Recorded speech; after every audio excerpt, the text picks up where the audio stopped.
Yes, now everyone, welcome back to the domsballchat channel. And today we're going to give every team a grade from this past A-League season. Now that the regular season's all over, going to give them a grade, like a school grade, like an A, a B, a C, something like that. We'll have a couple of Fs in here as well, just to reflect on what their expectations were at the start of the season and where they finished up at the end of the season. So without further ado, let's get into the first team, which is going to be Adelaide United. All right, first team that's going to get their grade this season is Adelaide United, and I've gone with a D+ for Adelaide United. I bought it on a C-, but I ended up giving them a D+, just because I'm sure their expectations at the start of the season were to make finals. They really did slip after losing Goodwin at the start of the season. Probably, they should have done their absolute best to keep hold of him, in my opinion. So I've gone with a D+. I just, the end of season form did drag them up a bit. Bringing in Stefan Mork at a halfway point in that transfer window, I think was massive. But yeah, D+. I'm sure they would have preferred to make finals. They did end up 8th on the season, so maybe I could have given them a C-, but I've gone with a D+. And obviously their game of the season, I'm going to give that to the 6-0 win over Melbourne City on the 29th of October, second round. They absolutely smashed them. That was about their peak of their season. So Adelaide United, D+, and game of the season was against Melbourne City. Next team, Brisbane Roar. Just going to go through these in alphabetical order. Brisbane Roar, I've given them a D. I think there was a lot of expectations coming into this season. Obviously, they've had a lot of turmoil, which is probably the reason I haven't given them like a D- or maybe even an F. But giving them just a flat D, they've had 4 managers this season, Brisbane Roar. That's hard to, compete when you've had that much turnover in such an important position. So yeah, I've given them a D. They did finish 9th in the season. Once again, like Adelaide, they would have been hoping to, sneak into the finals, especially after such a great Australia Cup run, making it to the final. I think it's only fair to give them a D. Definitely can't go any higher for Brisbane Roar. And their game of the year, obviously, once again, it's against Melbourne City with that 5-1 win against Melbourne City on the 10th of February. That was just an epic game. I was there myself. Yeah, definitely a dominant performance by Brisbane. Definitely their best performance of the season, I'd have to say. So D for Brisbane, and once again, best performance against Melbourne City with that 5-1 win. Next team, it's the Premiers, it's Central Coast Mariners. Can't go any lower than an A+. The very rocky start to the season. They, lost their first 4 games, but once Mark Jackson found his footing, found his rhythm, found his team that he wanted to play with for the rest of this season, there was no stopping them. I think they only lost 2 games for the rest of that season. They were both against Sydney FC. Just absolutely unbelievable season by the Mariners. So A+, can't be anything less. And they didn't have many big results, the Mariners. Their wins were only 1-2, maybe a 3-goal here and there. But I think their game of the year has to be the most important one, which was that 2-1 win against Wellington Phoenix on the 6th of April. That really did clinch the title for them, and very, very, very important win there for the Central Coast Mariners. So an A+, and the game of the year was that 2-1 against the Wellington Phoenix. Next up, we have the MacArthur Bulls, who finished 4th in the regular season, made it into finals, and I've got to go with a B+. There was a lot of doubt coming into this season about MacArthur. Could they, build on such a poor season last year? Could they bring the crowds back up? I thought they did all right with the crowds this year, MacArthur.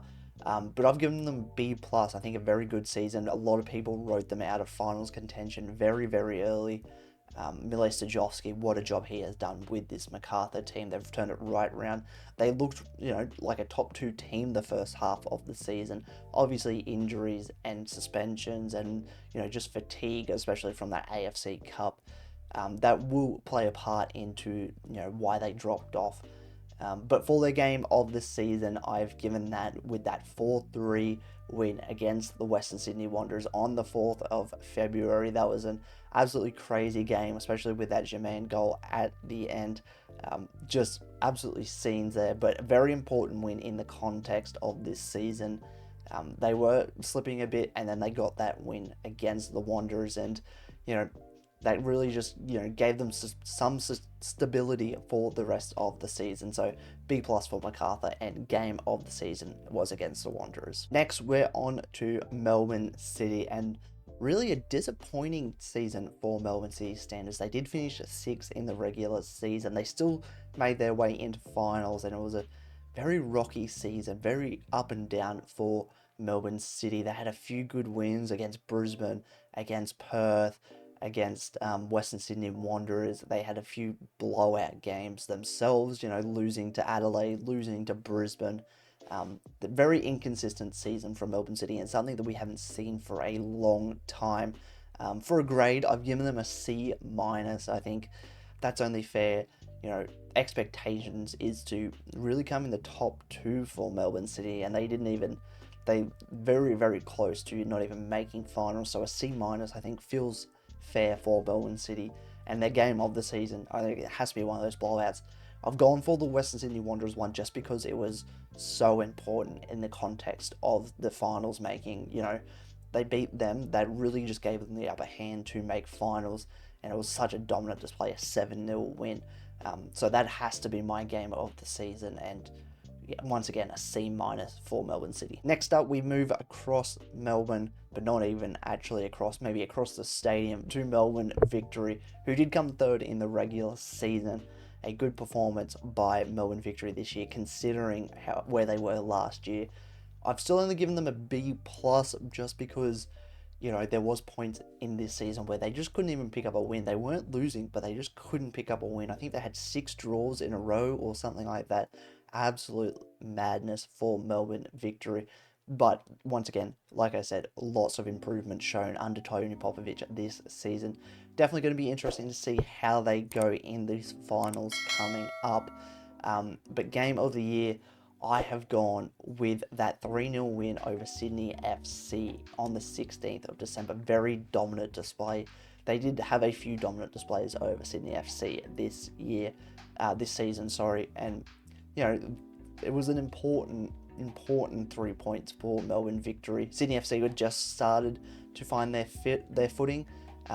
They spent a couple of weeks under Ufuk Talay at that point, and to dominate them like that, Arzani, Machach, and Fornaroli, they're 3 big players getting on the score sheet that game. So that's my game of the season, and I've given them a B+. Next up, we move up to the Newcastle area for the Jets. They did come 10th in this regular season, but I think their resources, what their expectations were at the start of the season, I think their expectations for the start of the season were to just avoid the spoon, and they've done it pretty comfortably at the end. I've given them a C. That might be a bit generous, but just considering the finances they had available, the players they had available, a very young squad, a rookie coach in Rob Stanton, I think that's an impressive season from Melbourne. Not from Melbourne Victory, from the Newcastle Jets. I think it was just a very impressive season, very good foundation to build on. Hopefully they're in the league next season. We're hearing a lot of rumours about a sale, so hopefully that can go through. Hopefully they can trust Rob Stanton with this young crop of players, keep a few around, maybe sell a couple on, make a profit. I'm going to go with a C for their rating, and their game of the year has to be that 3-0 win over in Wellington. The only team to beat Wellington in Wellington this year. It was an absolutely incredible game there in early December. Just, monumental for the Jets. Once again, the only team to beat Wellington in New Zealand. That's just absolutely crazy.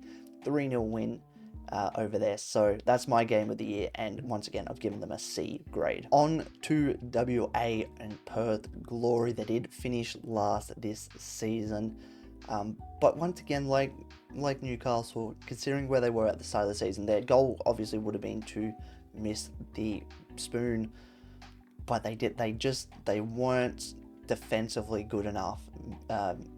Perth Glory, obviously conceding the second highest amount of goals in A-League history, only bettered by the Mariners in that, I think it was 2014, 2015. I might be wrong on that. Let me know down in the comments if I am wrong. But I've only given them a D-. Once again, didn't have an owner like Newcastle Jets. That did get solved towards the end of the season. But really, after Pellegrini bought Perth Glory, they really went downhill. They weren't, pulling out these performances they were earlier in the season. Those come from behind late wins in the second half. And one of those games I have given my game of the season to for Melbourne. It's against Melbourne City, and it's a 4-2 win for Perth Glory. It was on the 2nd of Feb over in WA. It was a crazy game. And, once again, they come from behind wins for Perth Glory. We didn't see that as much towards the end of the season, but they were definitely there through the season. So that was my game of the season. And a D- for Perth Glory. Maybe I've been a bit generous there. Sydney FC is next, and they finished 4th in the regular season. Maybe a bit underwhelming considering their Australia Cup run. Did win it at the start of the season. A lot of expectations coming into this season for Sydney FC. And then they had to sack Steve Corica, I think, after 4 games. They let him go. Brought in Ufuk Talay, and geez, hasn't he turned the ship around? Got them playing this high pressive football, bringing a lot of youngsters through. Hayden Matthews, how good has he been? Especially in partnership with Jay Gerwood-Reich at centre back. I've given them B- for the rating, just because of the expectations of Sydney FC at the start of the season. Maybe that's the only reason why I haven't given them a higher rating. Maybe an A. An A since Talay's come in, I think, would be understanding, but giving them a B- just because where they did finish on the table.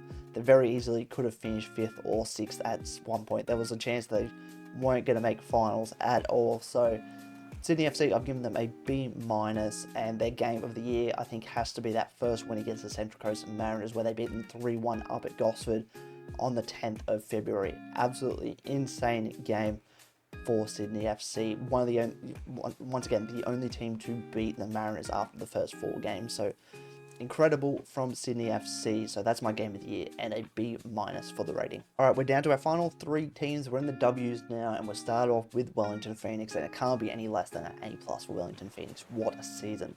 Very unlucky to miss out on the premiership. A very good battle between themselves and the Mariners. They had some good results this season, Wellington Phoenix, and Giancarlo Italiano, hasn't he turned the ship around there at Wellington? Got them playing some absolutely beautiful football, and us against them mentality. Beautiful stuff by Giancarlo Italiano, and Wellington Phoenix this season put them in 2nd place, and you can't really fault them. Everyone thought they'd fall away at some point. They just never did. They kept fighting the Wellington Phoenix. So I've gone with the 2nd place. And for the game of the season, there wasn't a lot of big wins. It's very similar to the Mariners.